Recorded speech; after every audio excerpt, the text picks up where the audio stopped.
So thank you for joining this class of asanas.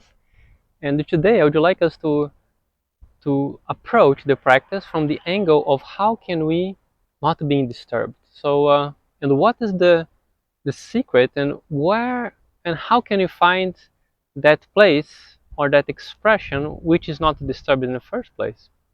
So let's just trying to understand what it means to be disturbed. So let's say I have a situation in my life. Maybe I have some financial situations, or I have some difficulty with my parents, or with my girlfriend, whatever it is. And that situation, we started to create some kind of thoughts, or kind of disturbance, or kind of feelings, or changing my breathing. So my mind is not going to be still, my breath not going to be still, and my body is not going to be still because they are all linked to each other. So now how can we start to put on the mat a certain approach not to be disturbed? So we can see that disturbance always comes with change, always comes with movements, always comes with a duality. So if my mind is disturbed, it's because there is thoughts. If my breath is disturbed, it's because there is the movement of inhalations and exhalations, or maybe this complete contraction, but also it brings to an end, because at some point we have to breathe. If my body, if I cannot sit still for some time, and then I start to move, it means some pain is there, or some discomfort is there, which makes me to move. So movement, change, that's the quality of disturbance. And what would be the opposite is how can we bring stillness? How can we bring stillness in which is effortless? So this is very, very important, because if you say just still, I can just be still, but imagine I'm tensing, imagine I have some parts that are, I'm feeling some pain. So that stillness is not going to be a what we call sthira, it's not going to be a uninterrupted stillness, because I carry effort. So in that effort, I'll be changing. If there is changing, then there is a disturbance. So now comes the question, how can we approach the practice of postures not to be disturbed or to be still and effortless? So to be in effort, it always needs a kind of duality. If somehow I'm placing here sitting in Chin Mudra, if I start to feel more my shoulder than my chest, or maybe my leg, that means there is a duality. There is my shoulder and there is the rest of the body. If I start to feel that maybe my hips starts to have some pain here in my lower back, so that means I feel a particularity, I feel some kind of a restriction. If there is a certain quality in which there is nothing that actually creates or pulls my attention or creates a certain awareness, to that extent, that means oneness. That means there is not something that is separate from the whole or separate from each other. There is this totality. So if we wanted to be in stillness, if you want to be effortless, and that stillness carries this quality of effortlessness, what we should be understanding is that we should merge the difference, we should bring sameness. In the end, we are becoming more and more one. That is oneness. Even in Patanjali Yoga Sutras, if you're interested about the sutras, he mentions that principle of oneness, ekatattva, and he mentions all the obstacles we might be facing in our journey. Being lazy, being sick, lacking enthusiasm, not having the proper platform for practice, everything, he brings the solution, ekatattva, oneness. So in today's practice, we're going to be practicing from this angle of stillness, has this effortlessness in it, and that concept in the background is how we're establishing the oneness. So we can just start with Om chant. Close the eyes. balance in the sitting bones, so there is no difference between left and right. Back straight, so there is no difference between your back and the upper body and lower body, top, bottom. So merging dualities and thoughtless.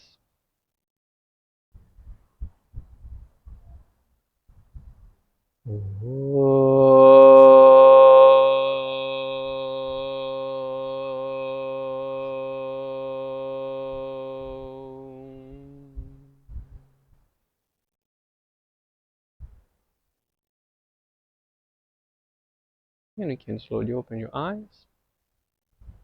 And you're going to start with a quick warm up. So just going for some movements.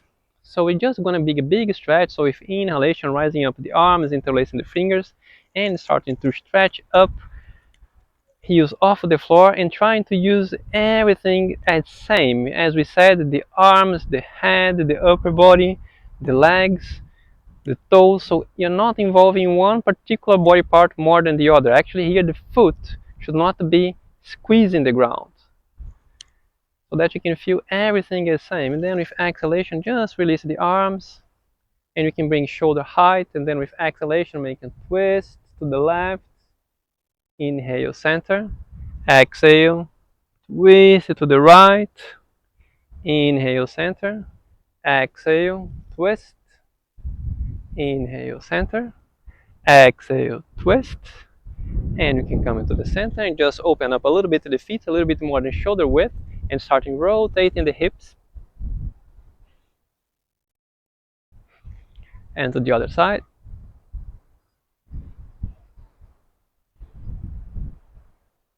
And we can just make some wrist rotations. Both sides. Then the ankle. Other foot.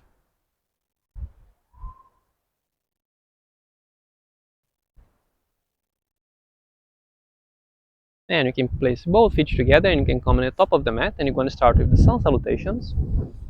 So we can start now, just closing your eyes. And as you are on the top of the mat, just start to let the mind be totally available for this moment. So what creates oneness? Not selecting a particularity. So if you have already a certain intention, if you already have a target, that means you're selecting something out of the totality. Very important concept of yoga. Prajna Purvaka Itarisham. Your awareness is not restricted to one thing. And trying to feel your whole body from the top of the head, tip of the fingers, sole of the feet that's touching the ground. So having that involvement in which is active, and you feel your body as one unit, no feeling as far as possible differences. And now as you exhale, you can bring both hands in front of the heart, and a slight touch of the hands that you don't feel much difference between them. And now as you inhale, sink the knees, hips to the front, arms up, and go into Urdhva Mukha Namaskarasana. And now as you went in, how would you like it to come back? Stay as you are, but as you come back, it's time to synchronize the movement of the hands, hips, and knee, so they becomes one single expression. So now as you exhale, synchronizing and coming back to the previous posture, Namaskarasana. And now again, exploring this synchronicity, which brings the oneness in movement with inhalation, sink at the knees, hips to the front, arms up. Exhalation, making a forward fold, keeping the back straight, placing the hands so that the fingers and toes are in the same line. And just observe that the spine is straight, so there is no dualities. If the spine starts to round, then effect of gravity is going to be more. Then you're going to be feeling more that heaviness, that restriction. So there is a difference between your individuality, individual physicality, and the physicality of the whole.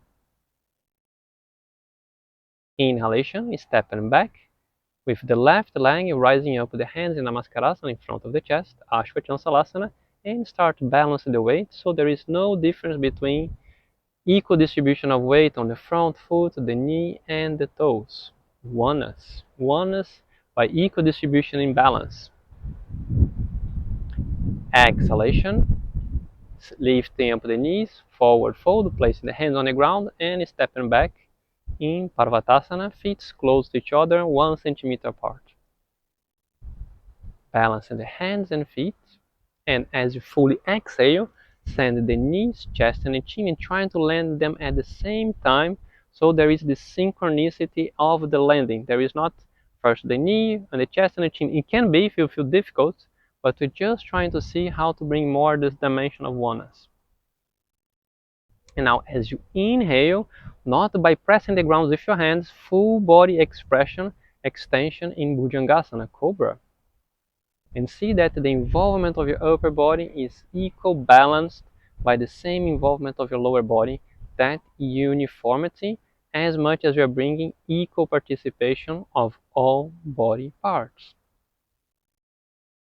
Exhalation, bringing now, leaving the hands as they are, and starting bringing the sitting bones towards the heels in Shashankasana. See that the upper body is slightly, gently touching your legs.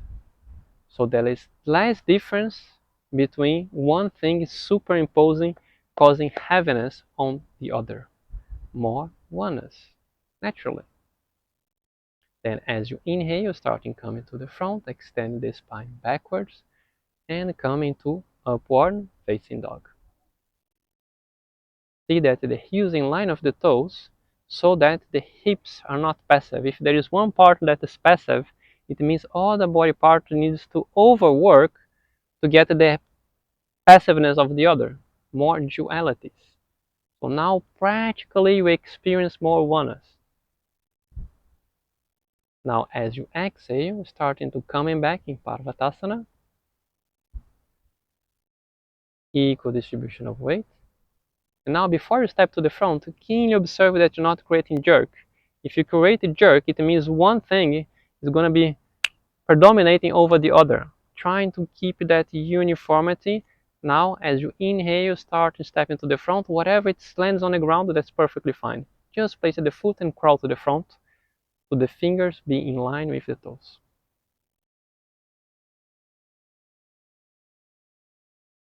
Then with exhalation, lifting up the knee, step to the front. Straightening the back, open up the chest. Bend the knees if it's necessary. And with inhalation, starting to rising up. Hips to the front. Knees synced. And now that same synchronicity in the beginning, as you bring the hands in Namaskar in front of the chest, hips to the front, standing at the knee. So with exhalation, synchronizing to come into Namaskar. And you can just now drop in the arms so that you are in Sthiti. Now as you are in Sthiti, just enter this dimension of just being there with nothing, no intention whatsoever, just reflecting the present moment as it is. And one beauty of this is once you're starting to just be in this dimension of everything is included, we start to see beauty in everything. The trees, the sky, and that immense peace we start to cultivate, which is from within, so there is nothing we attach to it. Because you can get peace by drinking alcohol, listen to a nice music, but there is always independence. Mind can never be still, because it knows in its core, I'm not in peace, I need something else, dualities. You see how it works. Then now, as you exhale, hands in Namaskar in front of the chest.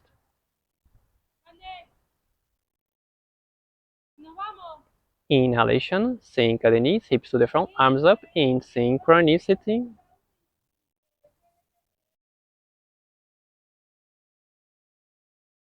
Exhalation, forward fold, keeping the attention in the back, trying to minimize any difference in the weight on the front, the left and right foot. heels, toes, everything is in perfect balance, merging any difference. Inhalation now with the right leg, we can step it back, placing the hands in Namaskar in front of the chest. And now we're going to see the same synchronicity now as the knees rise up, your upper body making a forward fold. So as you exhale, synchronize the movement of the lift up of the knees and the forward fold of the upper body as you place the hands on your mat and you step back.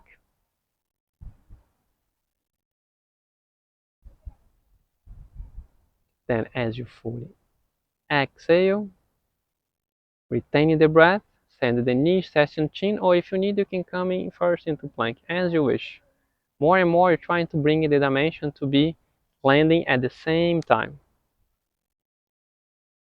Now, no squeezing of the hands against the ground, that non-dual expression as you go to Bhujangasana Cobra with inhalation. And as you exhale, back into Shashankasana, leaving the hands as they are. You don't have to go all the way that the sitting bones touch the heels, but you are creating the uniformity of your stretch. And you have all parts of your hands touching the ground. There is not one part that's lifting up more than the other. Inhalation, starting coming to the front, extend the spine backwards, and upward facing dog. Then with exhalation, back into Parvatasana and try not to press the ground with your hands. And so let's come back to that. So you come back to upward facing dog. Balancing the weight and hands and feet. And see now how you are initiating the movement. See if the movement is not being initiated or triggered with the hands. Trying to have that full body awareness, and through that full body awareness you come slowly into Parvatasana. And if you do the next inhalation, step to the front with no jerks, right leg, placing the knee on the ground. Exhalation, synchronize the lifting up of the knees, upper body forward fold, then you step into the front. And the arms in line with the ears, and as you inhale, starting to rising up. And now synchronizing hands, hips, and knees coming to Namaskarasana. And with inhalation, just drop down and trying just to be totally in stillness.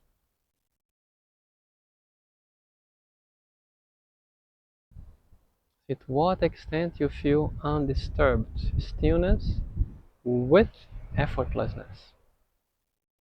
That's why we say yoga is movement from doing to being, because if you're doing, naturally it will create some target. If you create some target, then you're always going to be pushed towards the future. We have intention, but moment to moment I'm in presence.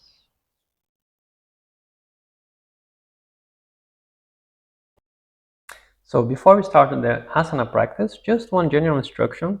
So since we are learning this language of harmonizing to be effortless, to not be disturbed in the changes of the different form and shapes of the postures, it's very important that you are not forcing yourself.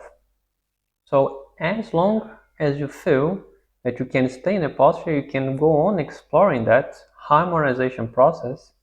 But if you feel that you've come to becoming too much effort, your mind is too much in struggle, either you come into an easier posture, which can be anything. You can just change the position of your arms or come into an easier range, or you can just move out.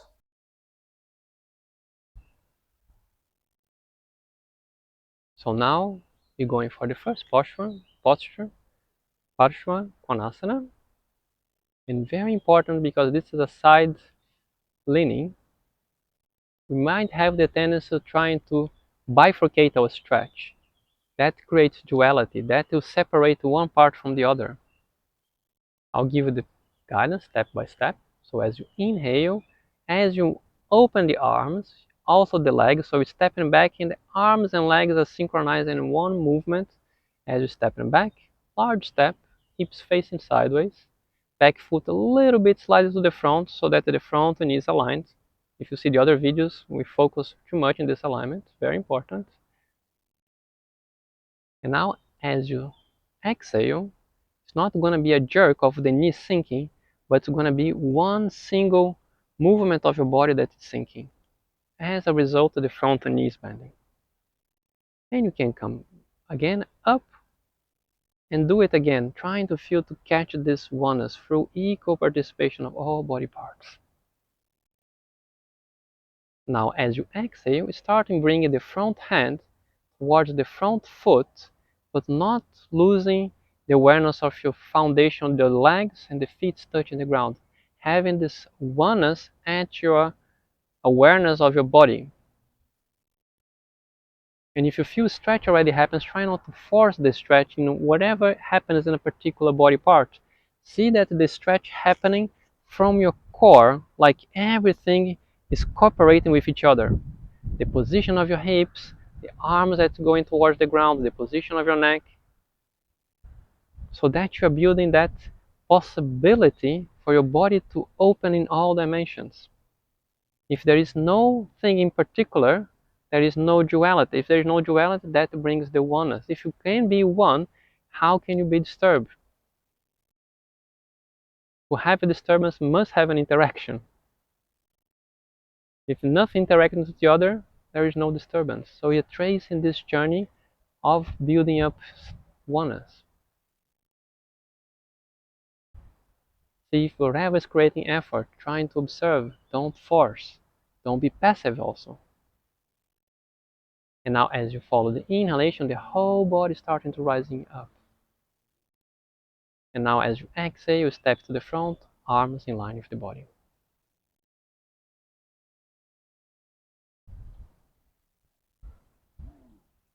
And now you can go for your self-practice to the other side. So you can step in back. Now with the right, arms shoulder height. And trying to see that already you don't carry any tension on your shoulder.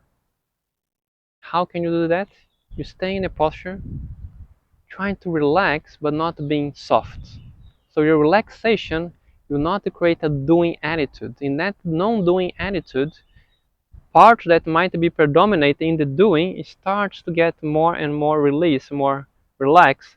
The other part starts to cooperate naturally, more equal participation all body parts, as I said. And with full body awareness, sync your whole body and simultaneously start to bring the front hand towards the front foot.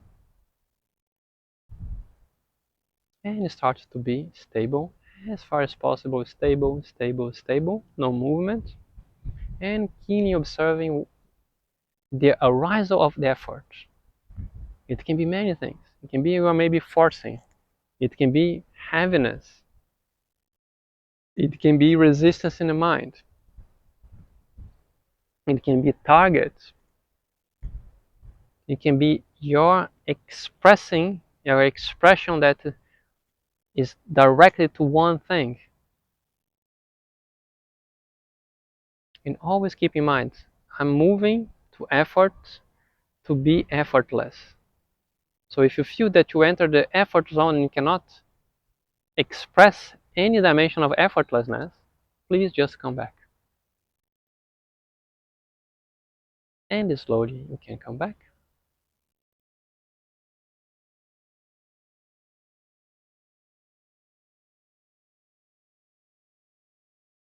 Just being a little bit in sthiti, so that let your mind just be available for this moment. Availability means emptiness. Emptiness means possibility of being everything. That is oneness. And just see how is your state, undisturbed. As much as we are in this totality dimension, we touch the core of consciousness. That core is undisturbed in itself. That core is one. So yoga is the language in which you can practically experience that stability.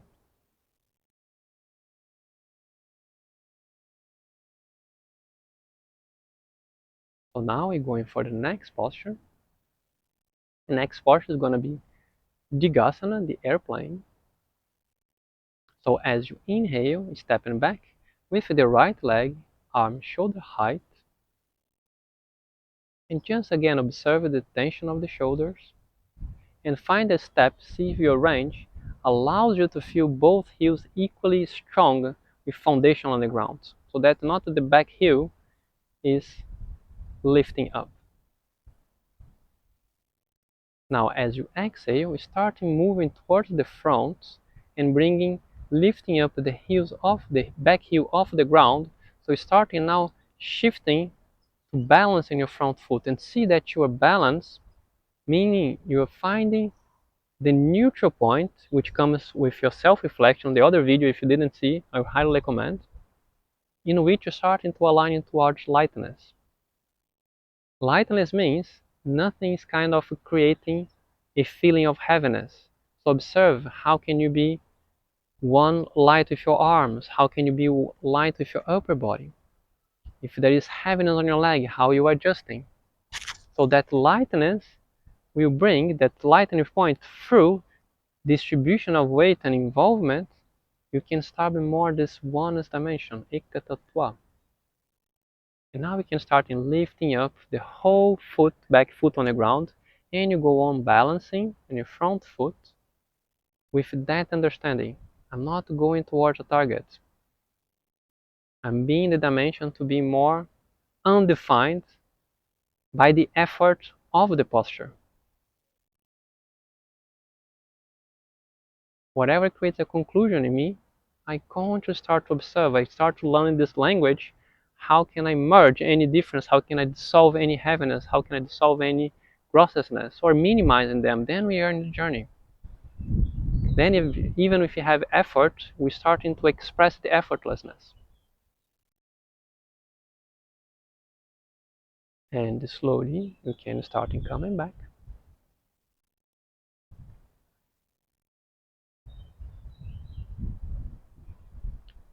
And now we're going for the other side, same approach. Inhalation, stepping back, hips to the front, arm shoulder height. Exhalation, start making forward folds, lifting up the back foot off the ground. And now also lifting up a little bit your chin. So using that self-reflection ability, which is your knowing your positioning, and through that knowing you are finding that point in which is the neutral, the balance point, the weightlessness. So you see how the principles merge with each other. What you see in balance, we are adopting here, how not to be disturbed, how to bring in oneness. They're all same in the end. We are talking about the self.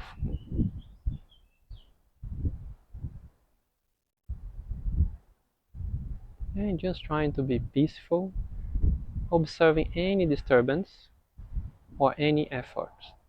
Effort in the mind, as a resistance, as a target, effort on your breathing, effort in your body. Multidimensional effortlessness.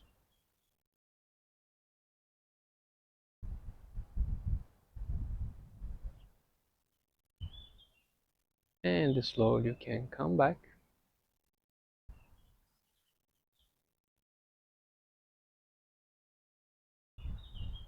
And you can take now a sitting position with the crossed legs.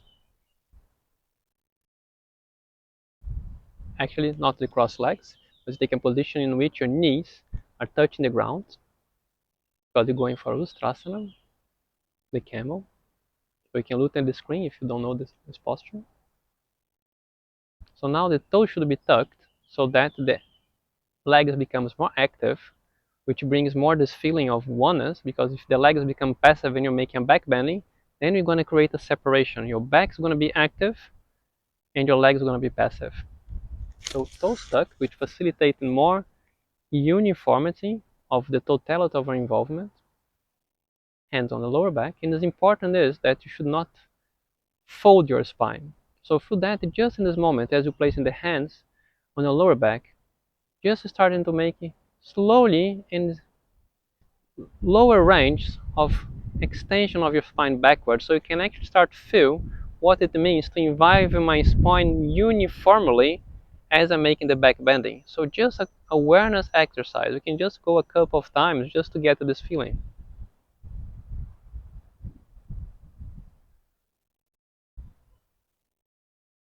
Then you come into the center, pause, comfort of the mind, not by looking, finding comfort anywhere else. What is posture? Sthiram sukham, stable and comfort. And now placing the hands on your lower back, and with inhalation starting to extend the spine backwards. And you can go as far as you wish. It's really up to you. Just to understand this language of I'm moving towards effort, to what extent I could bring some bits and pieces of effortlessness. Even if you go to the full posture, how am I constructing that range of my posture? Is that play? I'm going towards effort to be effortless. How it is approaching? I'm not going towards effort to being effort, because I see some picture about this posture.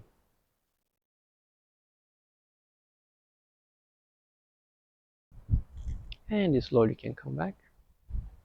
And you can take now a sitting position with the sitting bones touching the ground, legs straight. In legs straight again, you should check yourself. If your back feels more comfortable, you can always bend the knees so you support the straightness of your spine. And with inhalation, you can rising up, both arms in line with the ears, or you can hold your elbows. So prioritizing the straightness of our back. With exhalation, start making forward folds, keeping the back straight. And see that the legs are equally strong and active as your upper body, as your arms. If you're holding your elbows, you're not squeezing your elbows. So that uniformity being established, and because you're on the ground, more tendency to be more lazy, trying to keep this expressiveness.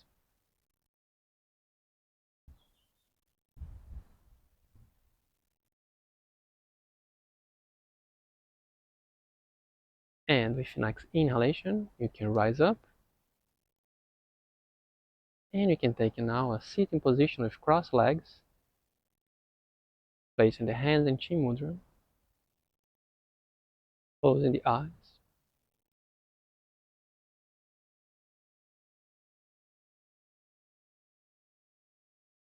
and just allow your mind to be totally still.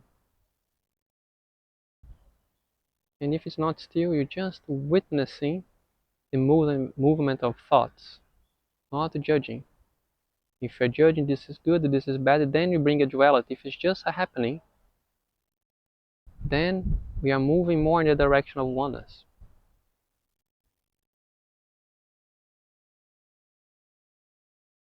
And you can slowly open your eyes. And thanks for joining this one more asana class. So this was from the background of bringing the oneness to start establishing that core of the stability of conscious, not to being disturbed. As much as we can practically experience that, more naturally can express in our daily lives. So thank you all, and I see you in the next videos. Namaste.